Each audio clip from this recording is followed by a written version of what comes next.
this is for Algebra 2. This is 4H, the honors number 1.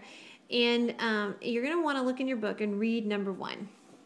So we're going to have something similar to this on the next test, so make sure you really think through this. And I think there were more like this from Chapter 2, so go back if you haven't done them. Go back and look at Chapter 2, make sure you can do those. Okay, this says, a brick mason requires 12 hours to lay a garden wall by himself. After the mason and his helper worked for 3 hours, the mason left to finish a different job, and the helper took 12 more hours to finish the job. How long would it have taken for the helper working alone to do the whole job? Okay, if you just read that all at one time, it's a little overwhelming. So what I did is I came over here and I made myself some notes. And here's what I wrote. The brick mason, if he works by himself, it takes him 12 hours. What they want to know is how long, if the helper was working by himself, how long would it take him? Okay, so that's what we're asking right there. Now remember, I'm not going to read any more of the information for right now. But if it takes the brick mason 12 hours, that means every hour he can do a 12th of the job. So already, this is what I'm thinking. Let me write it right down here. Okay, this is what I'm thinking. Every hour, the brick mason can do 1/12 of the job. So I always take that times the amount of time he works. Okay, so if he works 2 hours, he's worked 2/12. If he's worked 3 hours, he's got 3/12. Obviously, if he works 12 hours, he's got 12/12 done, or the whole job done. Okay. Plus, now I don't know how long it takes the helper. Let's just pretend it takes him H hours. I'm going to write that long because I don't know how long it takes him. That's what I'm supposed to figure out. So that I do know, though, in 1 hour, he can do 1H of the job. So in 1 hour, he can do this fraction of the job. Okay, that's what I don't know. See, it took this guy 12 hours to do the job by himself. I don't know how long it takes the helper to do the job. So I'm just going to use this little variable to represent the number of hours it takes for him to do the job alone. But I would still call this, you know, this is the standard equation anytime you got people working together and you want one job done. Okay?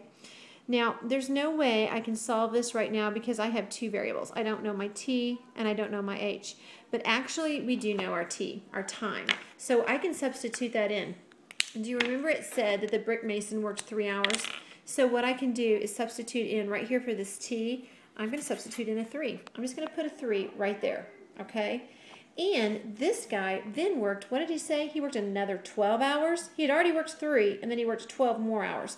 So obviously he worked a total of 15 hours. So right here, I know my t is 15. Now that looks pretty sloppy, but this is 1/12 times 3. So it looks like this. 3/12.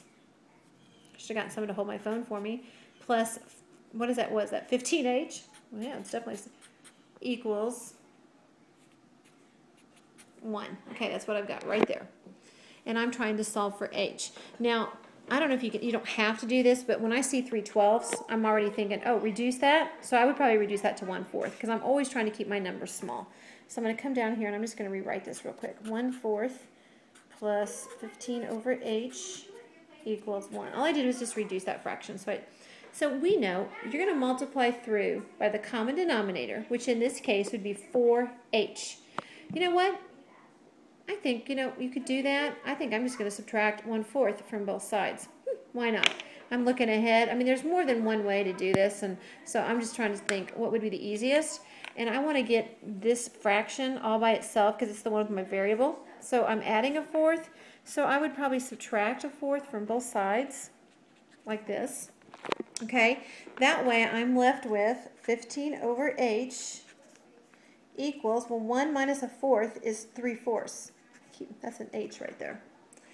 I don't know if you guys remember this, but when you have one fraction that equals another fraction, you can cross multiply like this and set them equal. So I would get 15 times 4, which I believe is 60. And when you cross them multiply this way, 3 times h, or h times 3 is 3h. Divide both sides by 3. Remember, divide by whatever's right here with your variable. So if I divide both sides by 3, hopefully you can see h equals 20. And remember, way at the beginning, what was h? H was the number of hours that it takes my helper to work by himself. So it should take him 20 hours. Now, if you look in the book, they might do it a different way, but to me, this is very consistent with the way you're going to want to do all the other problems. So go ahead and do the rest of the honors on your own. See if you can figure it out. You know, if you can't, look in the answer solutions. See if you can figure, it's just significant digits, which you're going to want to practice for your science courses.